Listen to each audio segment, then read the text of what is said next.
Yeah, so welcome back for another episode of the Grand Adventure. So, wow, I can't believe this. Like, I don't even remember the last time I was feeling nervous while I was making a video on YouTube or streaming. But I'm actually feeling a bit anxious right now. And that's because I had something really special planned for this episode. So last week, just randomly, spontaneously started telling this ridiculous story of how I used to go to these LAN parties, and in the middle of the story, I completely forgot what I was telling the story for. I mean, like, what it was in reference to. I just completely lost the plot. So it was nagging me forever, and then I finally remembered why I was telling that ridiculous story. So my plan here is to take you guys on a journey, a pilgrimage, if you will, a spiritual recollection of my first sort of transcendental experience in Second Life. So just to sort of reset the scene, I was at this LAN party with me and all these guys. We'd get together every Friday night and we'd play all sorts of games like Unreal Tournament, Counter-Strike, Warcraft 3. I mean, we played so many games. Just Diablo 2, that was one of our favorites. We'd play until 3 or 4 in the morning. So anyway, around that time I was really getting into Second Life, but I hadn't actually had like what I would consider to be an absolutely mind-blowing experience. But this particular night was when it finally happened. So I was really excited. I brought my computer to the LAN party, and I logged into Second Life, and I was really excited about showing my friends because I just thought it was like the coolest new thing of all time, pretty much. And they were kind of interested but not really excited about it like I was, and I was like, guys, you can build anything in Second Life. Like, the sky's the limit. You can create whatever you can imagine. And I like showed them a few of the things that I created. And just to let you know where I am right now, this is my old like stomping grounds. This is where this parcel right here is where I used to own that property. And so this, I still have it landmarked, and this ties into the story. So anyway, my friends weren't too excited about Second Life, but they like signed up with accounts and everything. We were just messing around in there and stuff, and I was showing them the ropes and all that, and they were just like, oh yeah, whatever. They just didn't get it, to be honest. And so after the LAN party kind of concluded and everybody else was going home, I still had Second Life open, and I was just kind of at my place, or at the time I had an embassy set up for the Neotoy Continuum, which was kind of cool, and my little like sandbox that people could come to. And so I was like just hanging out at my spot, like working on a project, and it was like, I don't know, 4:30 or so a.m. And then I was like, you know what, I've never really explored around my property where I live, and let me show you just where this is. Like, so I'm on the mainland, right? This was a mainland property, part of the big original mega continent of Second Life.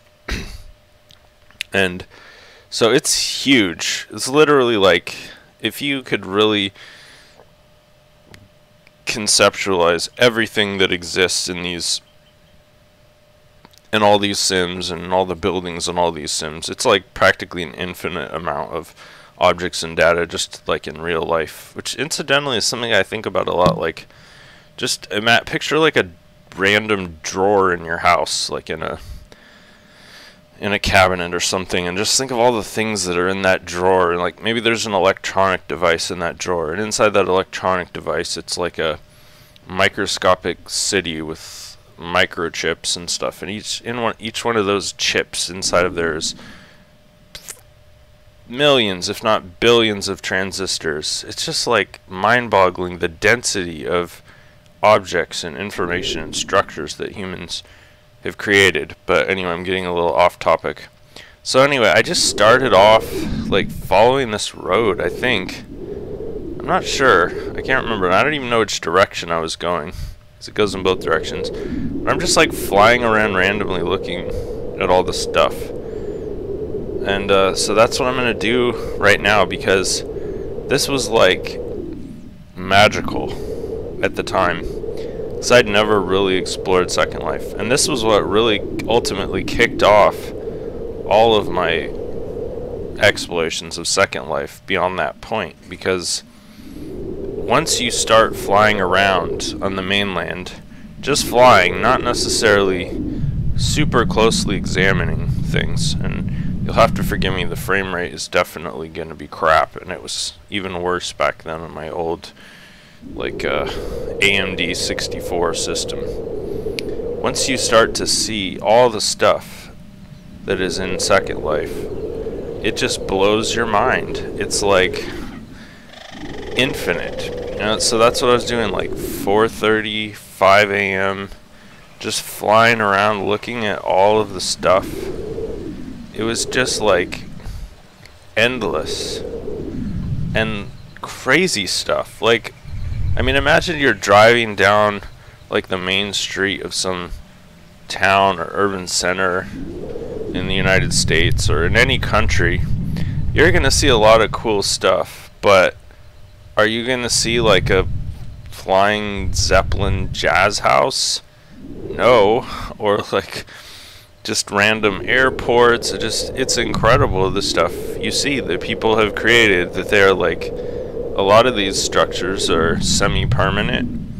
I mean, honestly, the turnover's pretty high. And this aerial structure thing over here with the spaceship has been there, I think, since I had my property. It really used to bother me because it blocked my ocean view, but pretty much everything else that was back there at that time is gone, and it doesn't exist anymore, and it's all been replaced with all these new structures.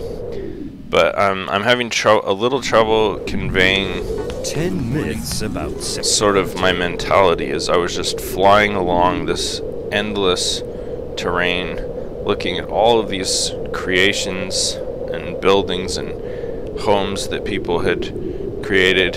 It was just like, I don't know, it really was like traveling to a new universe or something. Like I was exploring an uncharted terrain. And honestly, I don't think I've ever seen a Second Life video where someone has just done this, which is simply flying around the mainland and looking at everything, and not even looking at specific sims, but just kind of like the overall landscape.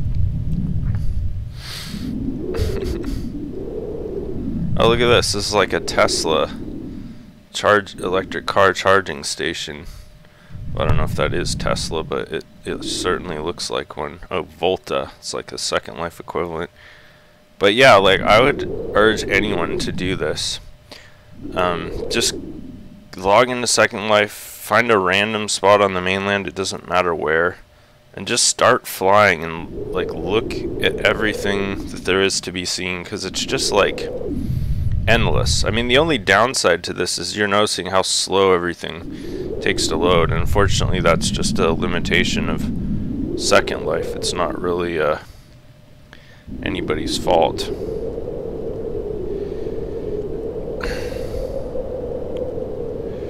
Yeah, like the network hardware and stuff. The coastal regions are some of the coolest parts of Second Life, because people love water.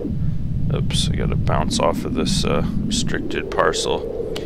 So you find a lot of like nautical stuff down on the shoreline, and also often a lot of really elaborate builds. Like, look at this crazy thing. What is this? Like a power station, oil refinery. Who knows what this is, but wow, this was a lot of work. So yeah, it was like so late at night, and I was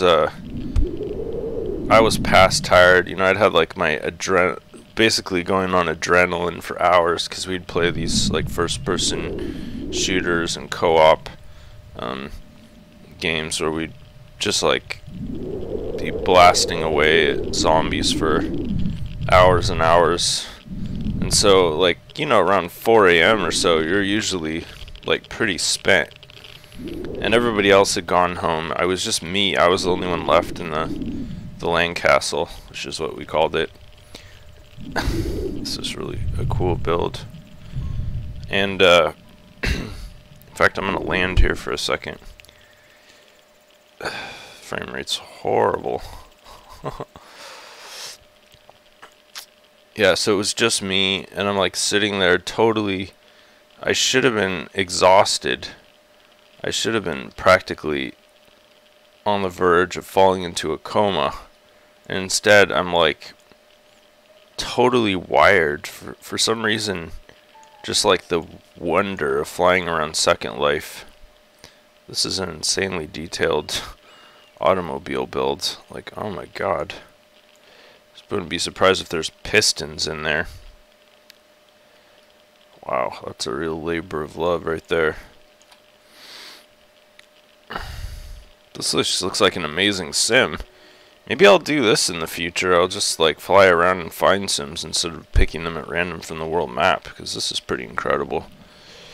But yeah, so instead of being exhausted, I was just like utterly wired, because I was just like in constant awe as I was flying through this endless landscape of infinite wonders. And I didn't sleep at all that night. Like, I literally just kept flying through the sim from like 4:30 a.m. till probably like 9 or 10 a.m. the next morning. Just hours. Spent hours just flying, just non-stop flying. I didn't land or anything. It was just like this. What you're seeing right now, my avatar was like doing the Superman thing right here. And it's just like one thing after another caught my eye. Just like I would fly by the buildings just like this, or like whatever lighthouses, crazy stuff. It's just like it goes on forever and ever. So that, yeah, that was the beginning of my like transcendental experience in Second Life. Like, yeah, it was kind of a religious experience. I don't know how else to describe it. It was unlike anything else really that I'd experienced up until that point in a virtual world. And honestly, I'm just getting that vibe a little even now, like 10 years, probably 13 years later. Actually, that can't be right. Well, at least 10 years.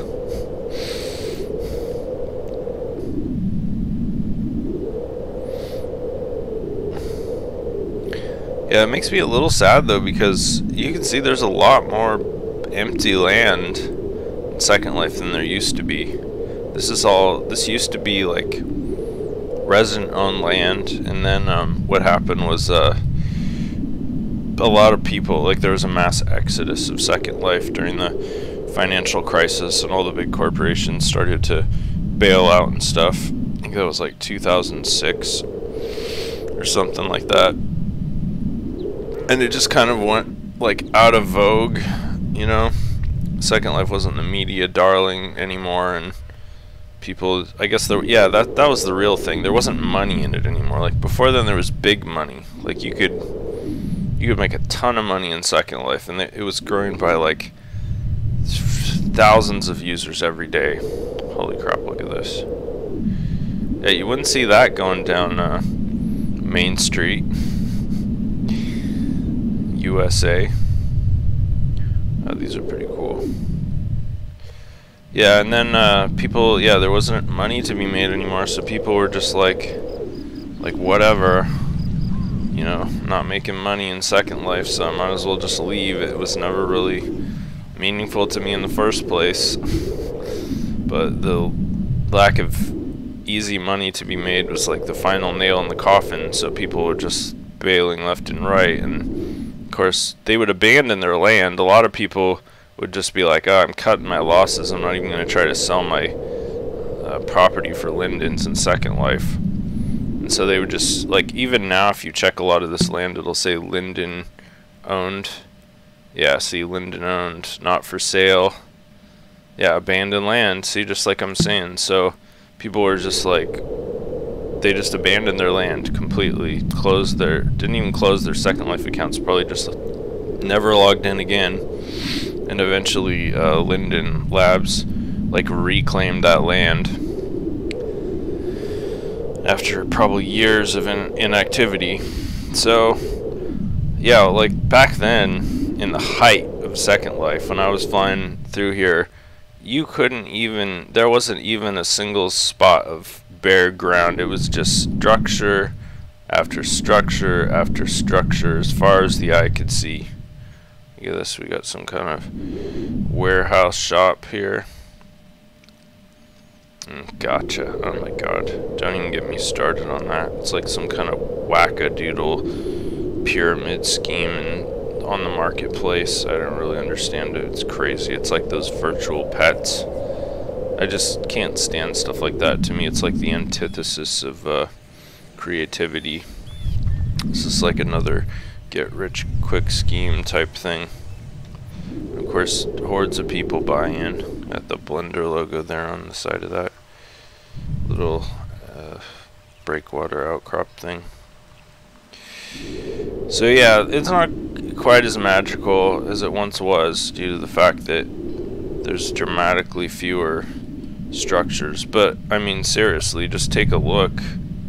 Like, I've only been flying for what, like 15 minutes or so, not even that, and like just so many structures. And like inside each one of these structures there are structures. And like, for example, that vehicle I was looking at, that had so many objects on it. It was just crazy. Like, here was just a random sculpture on this person's porch.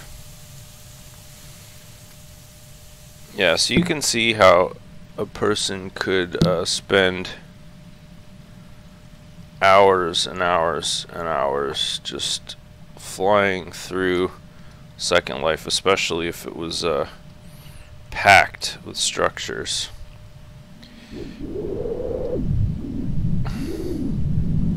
Some private property there. I had to skirt around. I don't even know where I am anymore. I'm like completely lost. Check this out.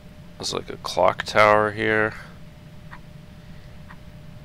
That's pretty cool. Some nice work.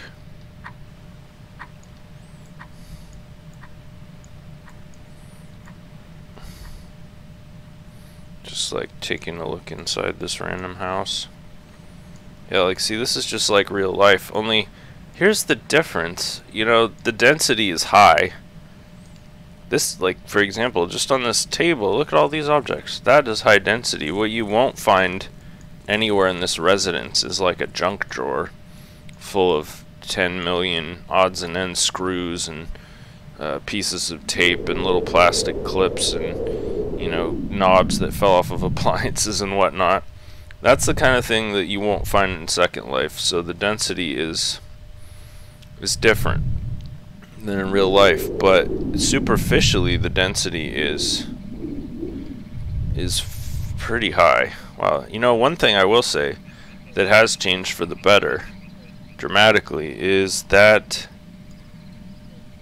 there are so many more mesh high quality assets in Second Life. Like, when I was flying through in 2006, you didn't see stuff like this. I mean, if you did, it wasn't like a quality build. It was like just a crude, poorly textured thing, and not like this amazing work of art like this is right here.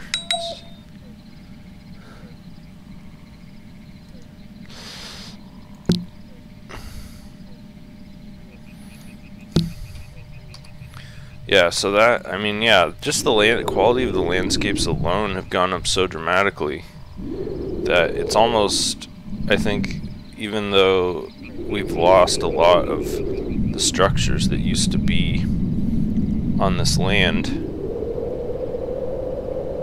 the quality overall has gone up, so it's actually a better experience. And one of my favorite things about the unique landscape in Second Life is how utterly random everything is. Like, you really have no idea what you're gonna see in Second Life at all. Ugh, God. How obnoxious. Wow, it actually sent me to a welcome area? That's rude. So yeah, I got hit by a security orb that transported me to a completely different location, which is kind of annoying. It only gave me 5 seconds. That's pretty crass. Anyway, I'm gonna take off, flying on the in the other direction, this time on the road. Because who knows, I might have gone this way all those years ago. Yeah, I have to apologize for the people who are watching, and maybe this isn't nearly as exciting as a slow, methodical plod through a single sim, but honestly, I think it's good to have different experiences sometimes. Hey, this almost looks like some kind of official build here. Is this on Linden land? Like electric cars, some kind of like agenda happening here. Governor Linden just says abandoned. Or they just built right to the edge. Ah, cool.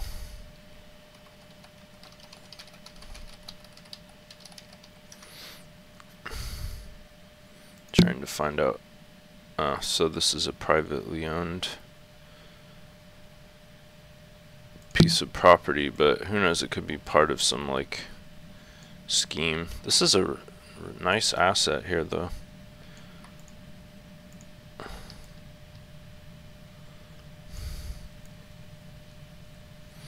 Yeah, so unlike that trek a long time ago, I'm actually going to be probably making these little stops to just kind of look at things that I find really interesting. Like this, for example, just because I saw one of these Volta, which I might have to look up, electric car charging stations earlier, and it just kind of got me wondering. That's funny, look, they have a Tesla logo supercharger billboard up here, but a Volta charger down there. That's kind of curious.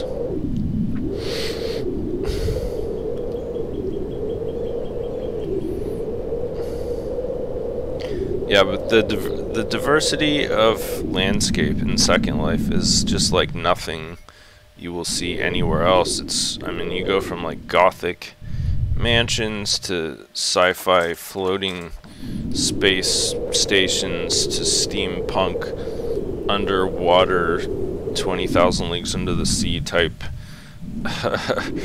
you know, uh-oh, how did I get caught up in there? So you really just never know what you're gonna come across.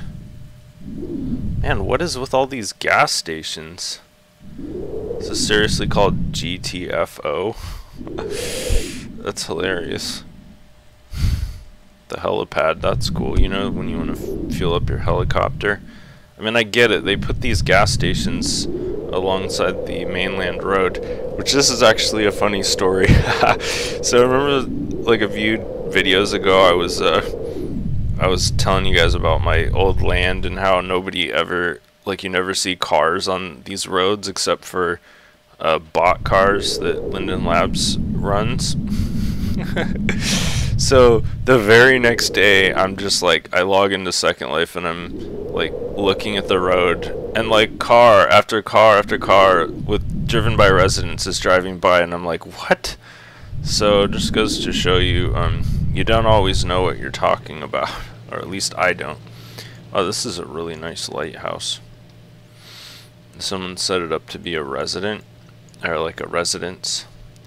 With a little crash pad and a makeup station, you know, so you can do your makeup before you grind your wheat, your artisanal wheat. I love trapdoors. Who doesn't love trapdoors?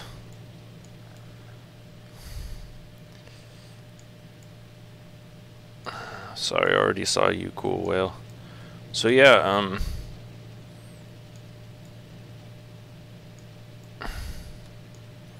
look at this fancy liquor and hors d'oeuvre setup. Don't mind if I do. I think I'm gonna take a slice of cake before I go on my way.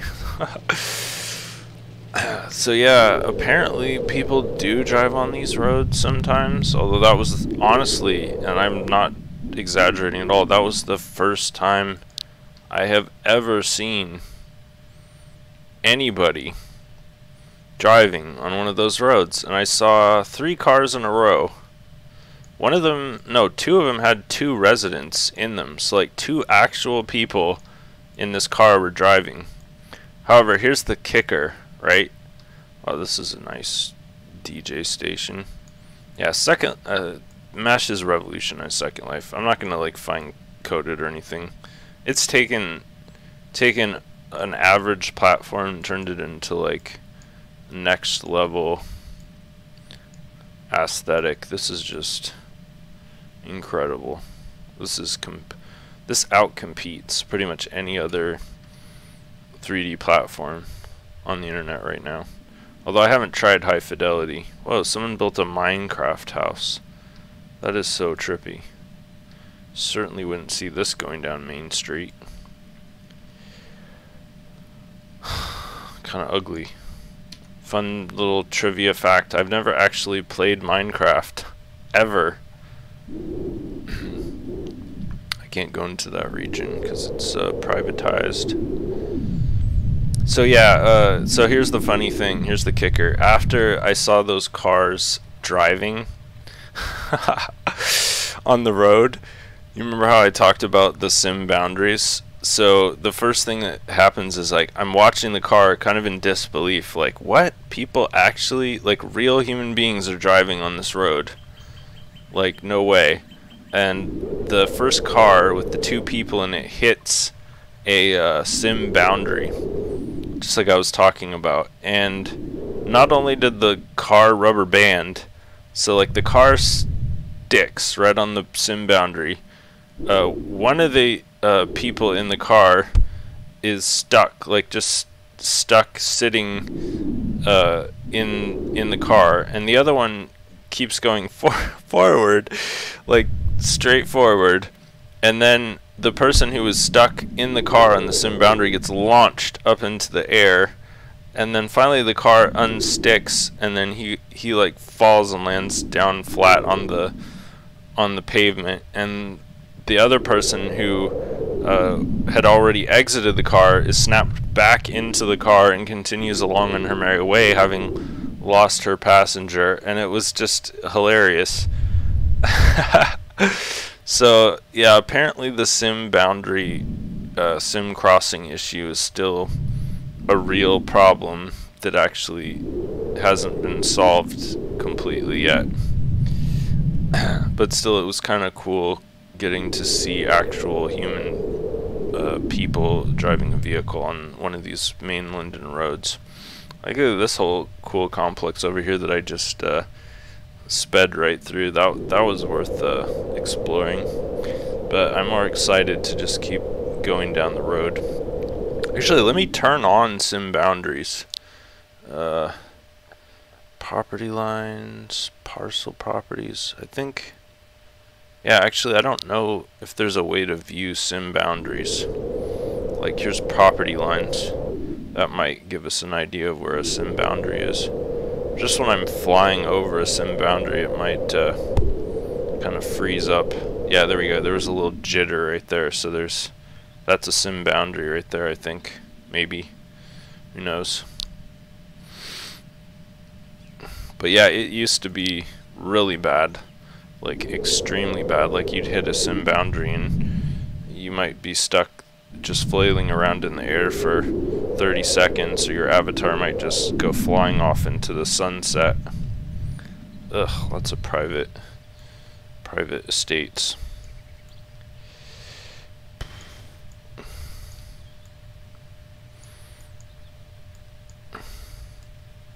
Some nice modern furniture there.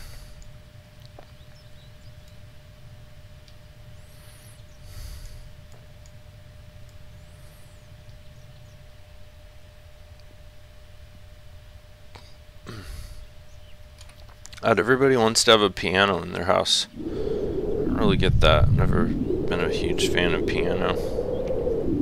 It's kind of like lighthouses in Second Life. You see pianos and lighthouses. They're like a fixture. Pretty much every establishment. Oh wow, that's a nice boat. This is a like a rental parcel or something. Is this a that's not a trimaran. I don't know what that is. So I really like boats, so I'm going to take a quick little peek in here and just see what kind of amenities are offered. Just like a standard kitchen, little table. Such a big boat, that's not a very spacious or comfortable looking living space. I've seen yachts on the marketplace that have practically like a giant penthouse apartment inside.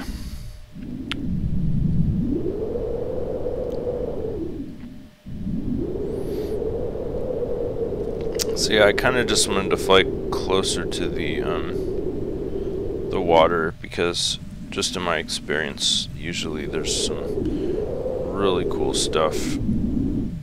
Uh-oh. The closer you get to the water, the cooler the stuff is sometimes. Oh, this is interesting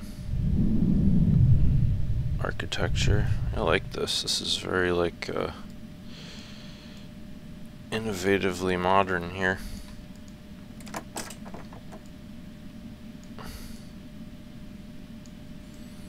Old centerpiece, columnar fireplace.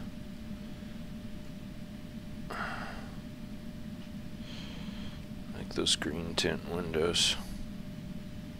Yeah, that staircase, that's what I wanted to look at. Wow, that's very interesting. Actually, this looks very similar to some of the buildings that one of my friends in Second Life builds. Could be one of his builds.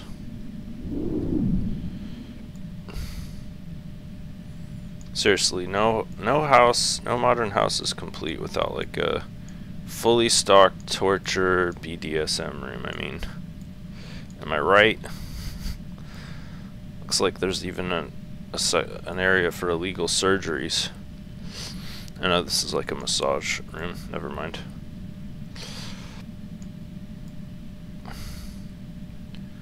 Yeah. Doesn't look particularly comfortable. Oh, that's a cool ornament.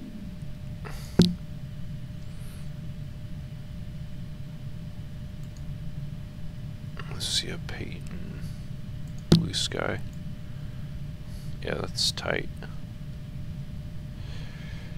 Yeah, so as I was saying in pretty much every one of these videos, if you see anything that as I'm flying by that looks particularly cool to you, you can always mention it in the chat, and I'll check it out and see if I can find out who the owner / creator is, and then you can get that information. Because honestly, normally I go to a sim, so it's a conservatory. This is really cool looking. Usually I go to a specific sim and leave a landmark so that you can explore it on your own time later on, but since I'm just flying randomly over the landscape, that's not going to be possible. So what did I say about the pianos? So, or is this a clavichord? Whoa, that's really long. Yeah, I think that's either a harpsichord or a clavichord. Yeah, so if you are curious about anything that I go past, you're gonna have to mention it, otherwise you're probably never gonna find it ever again. Well, that looks cozy. Is that a heron or an egret? And it can never keep these things. A heron. Okay. God, why doesn't it load the creator first? Oops. Come on. Focus, focus. That's pretty nice. Texture seems a bit low def, but otherwise it's a nice asset. Certainly looks great from about 3 feet away. God, they turned off flying on the parcel, so I'm like grounded now. Alright, we're gonna have to change that because I can't stand it when I'm locked down.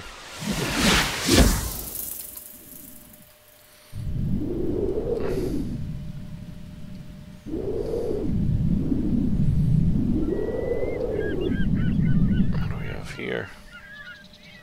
Looks like a shopping center of some sort.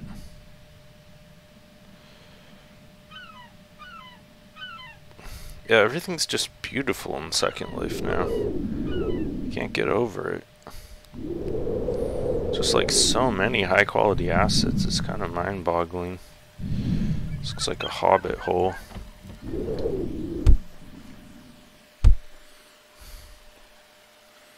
This is a weird aesthetic.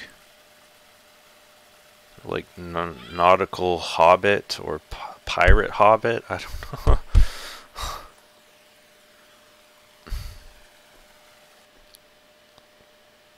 Look at that, that's a nice neon sign. Ah, another security orb. Getting so sick of this. But at least it gives me 30 seconds to get off the land. That's much better than that super aggressive 5-second security orb. This is a really nice little house. I gotta say, like, my general impression as I'm, like, just exploring is that Second Life is like maximum cozy. Like, it seems like almost all of the buildings in Second Life are all just like about extreme coziness, which I have to admit I'm a pretty big fan of. Hey, a violin instead of a piano, that's a welcome upgrade. It's actually a nice asset.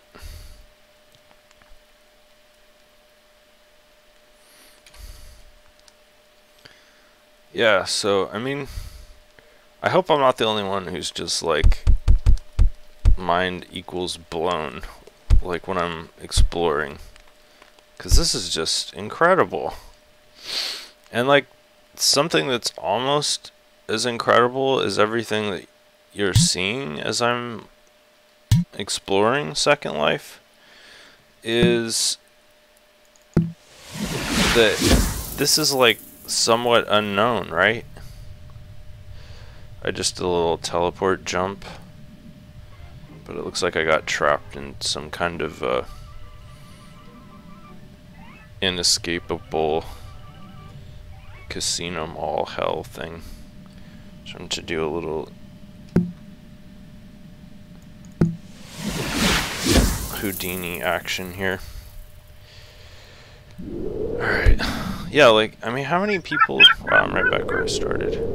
How many people do you think out there know about all this stuff? I mean, even, like, long-time residents in Second Life, I think very few of them have probably just started flying around the mainland to see what is to be seen.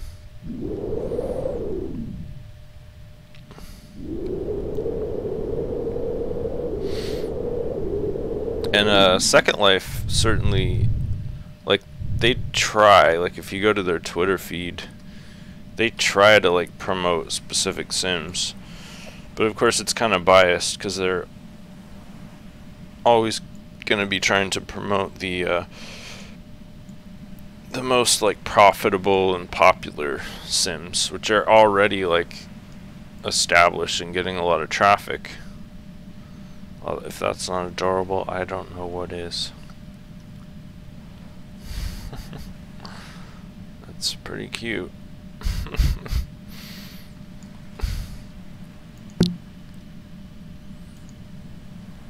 Right, looks like this is like a Japanese, traditional Japanese tea house. I feel kind of bad. I'm like leaving as soon as the textures load. Kind of wanted to actually take a look. Got that perfect sencha green tea. Little rice candy. These origami butterflies. Crane. Wow, this is beautiful.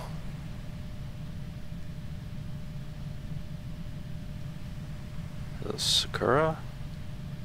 Yeah, cherry blossoms.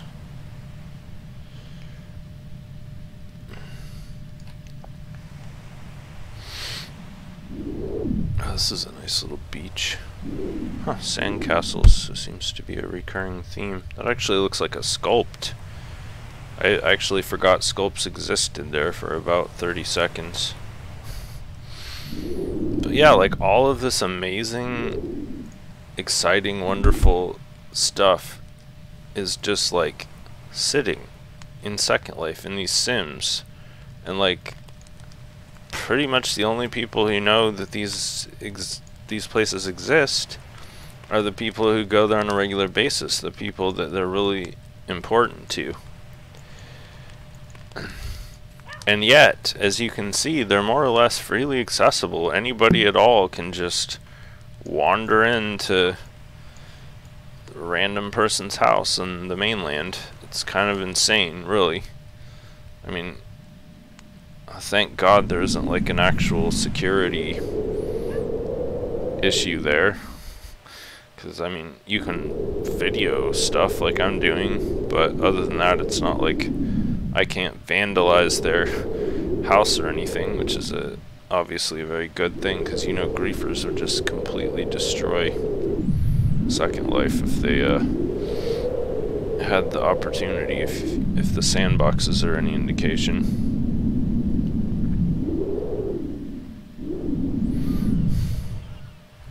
Looks like some kind of attack droid. I mean, it's just a waiter. Huh. I'm really kind of disappointed at the popularity and prevalence of these security orbs. Like, it just seems kind of like a dick move, because, I mean, if you're not doing any harm... I mean, the griefing paranoia was pretty severe at one point in Second Life. And admittedly so, like, it was justified, because the griefers were horrendous. And actually, I knew a lot of them personally, because I hung out in the sandbox. I actually kind of infiltrated one of their groups at one point, and was just kind of like trying to understand the psychology and stuff. And they did some pretty bad things. I'm not gonna lie. They definitely were malicious in a way that went beyond just shenanigans. And so that started the whole like security paranoia thing. You know, it only takes one bad apple to ruin the barrel, as they say, and that was certainly the case with the griefing. And this was, of course, in the heyday when Second Life was the most popular thing happening. And so after the majority of the people left, most of the griefers did too, but the security orbs stayed behind. Still, like, kind of like, you know, if there's a war in a third world country and somebody, the bigger, more affluent country, just carpet bombs with cluster munitions and landmines and stuff. And then after the conflict is over, they go back to their happy little safe first world home, and then they leave all the landmines behind for the poor locals to get their legs blown off on. That's kind of what these security, not quite as honestly first world problems, but yeah, the security orbs are kind of like that to me. It's like they're remnants of a war that has come and gone, and there's really no need for them anymore, but people still install them routinely on their land just because they are afraid that the griefers are going to come back, or I don't know.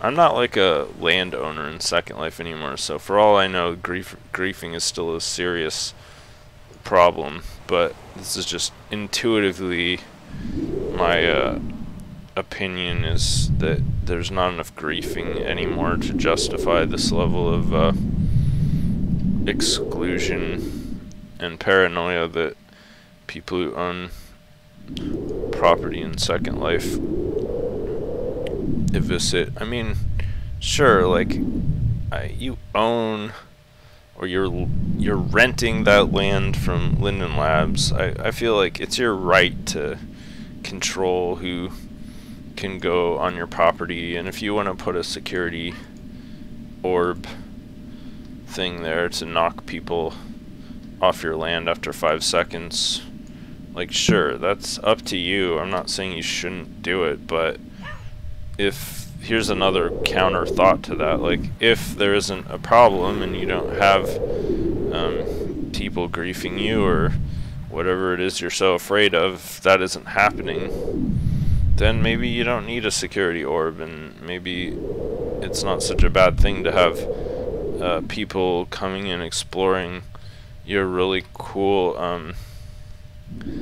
artwork, of this stuff that you're very passionate about, and you've spent a lot of time and effort on creating these incredibly comfy houses. Sorry, I'm just trying to fly away from all the security orbs as I'm talking about security orbs and how pesky they are.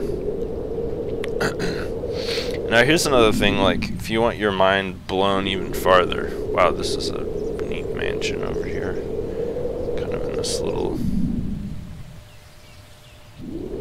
pocket. Here, this will blow your mind even more. Like, I'm just flying along the ground, but the ground is just like one minor fraction of what's available.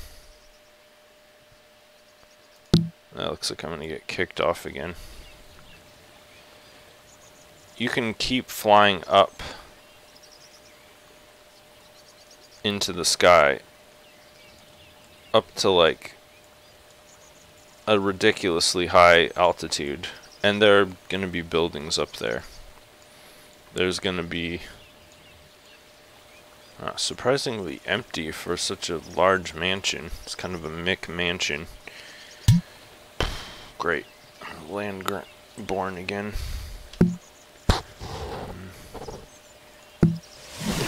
Jump over to an adjacent sim.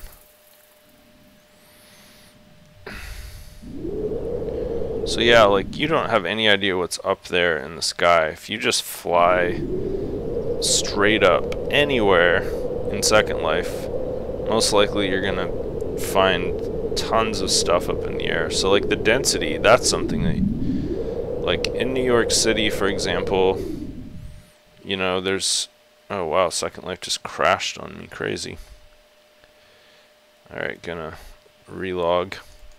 Like in New York City, for example, you've got skyscrapers going up many stories. And so that's a way to achieve greater density.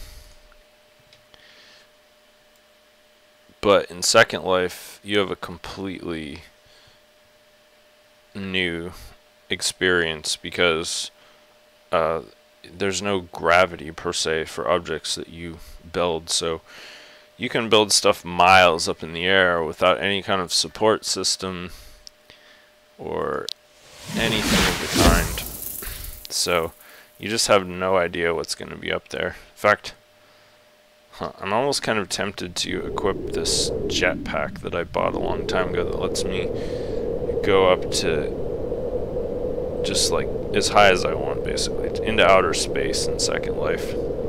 Just kind of cool to see how far up things go, because since the draw distance only works to 512 meters, that means you have to fly up 512 meters to see up to the next 512 meters, and I think it goes up to like 7,000 or 70,000 meters. Like, it goes up really, really, really freaking high. Like, look, I don't know how high I am right now, but here's a structure way up here. And a lot of times people just forget about stuff they build way up here.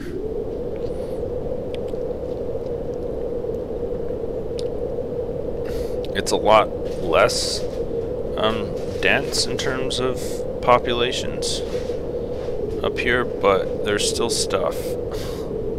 Like, look at this. Way up here, there's just a random house. Sometimes people choose to live up here just because it's oh, this is surreal. This is kind of surreal, to be honest. Yeah, people choose to live up here because it's sort of like almost the absolute privacy. Like, if you landmark a building way up in the sky like this, nobody can find you up here unless they know where to look, or unless you're crazy like Toy Story and you're just flying up into outer space randomly. I'm gonna hide in this closet, and then I'm gonna wait until they get home, and then I'm gonna jump out and say,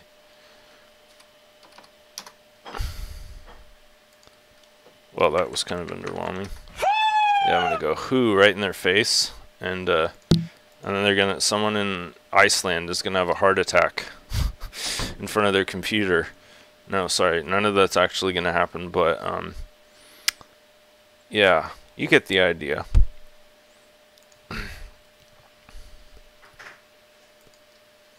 Okay, there's like a locked door that I can't get behind that goes nowhere. So, like, yeah, some people just want to lift weights in outer space.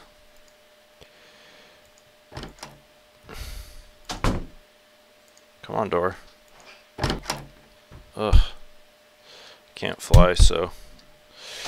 Anyway, yeah, so you got no idea what's up here. None whatsoever.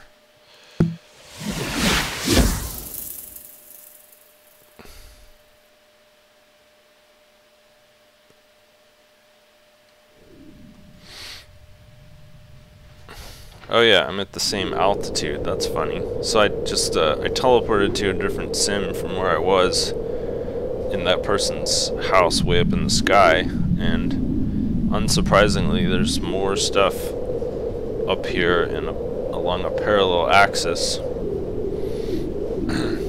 Sometimes people build a whole sim development way up in the sky that is ordinarily, if you were just walking around down on the ground, you would never even know it was there.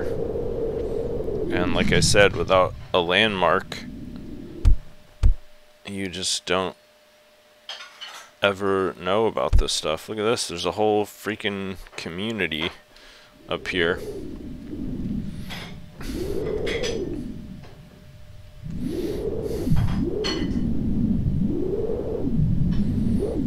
Yeah, so I know I only have like 3 people watching right now, but I'm just curious, if you've seen any of my other exploration streams of Second Life where I just went to a single sim and walked around, do you prefer that style, or do you prefer this kind of style where it's more randomized and I'm just exploring the entire grid versus a specific sim? Uh-oh. I thought I could fly through this, but apparently it's a one-way door.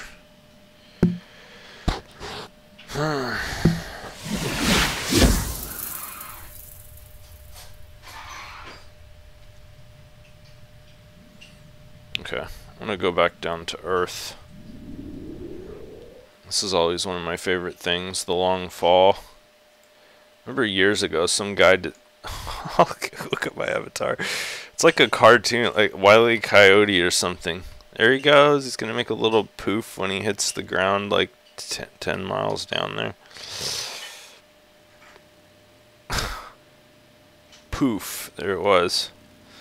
Yes. I got a little distracted there.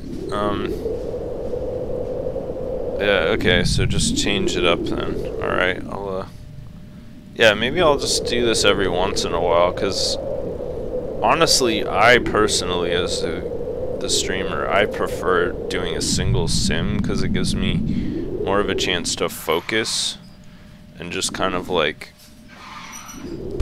get excited about individual things. And also, it's kind of nice to actually see the textures fully load, and when you're flying around like at high speed like this, you don't really get a chance to enjoy things as much, I think. Yeah, I gotta admit, there's something to say about lighthouses. They may be super cliche, but they're really attention-getting.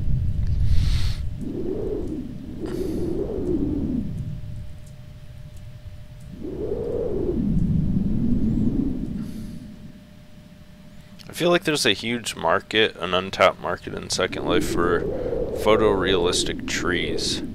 Like, I have seen a few really high quality trees in Second Life, but those are definitely not it. Looks like another gas station. Huh, so weird. What do they call that? Skewimorphism, where you're trying to replicate something in the real world in a completely inappropriate context.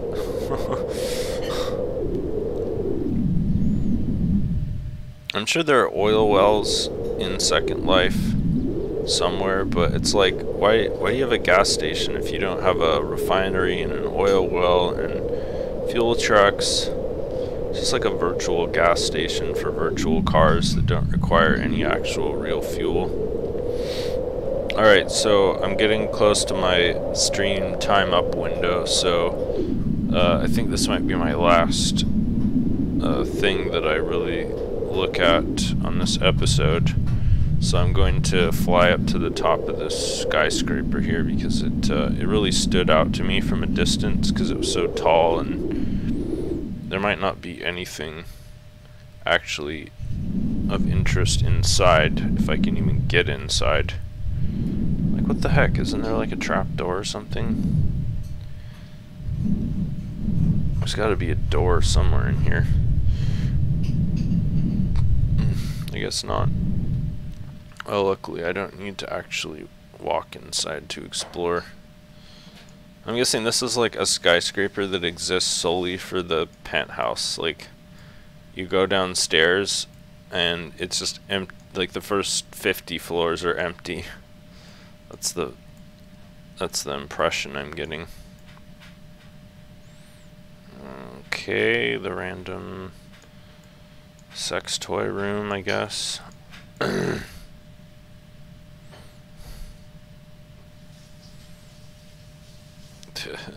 The bottom floors don't even have, like, they're not even actual rooms. It's kind of hilarious. Let's see if there's at least an elevator or something down in the lobby. There's a teleportation pad.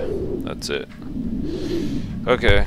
Well, this stream's been like about an hour long, and I told my partner that I was only going to stream for an hour, so once again, thanks for joining me on this nostalgic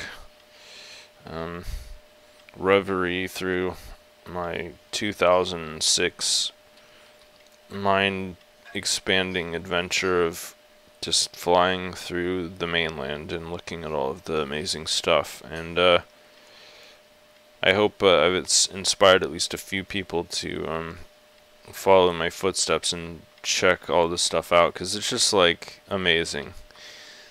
Yeah, and thanks Arden for the feedback, and I'll catch you guys the next time I do one of these videos. Have a good one. Toy Story out.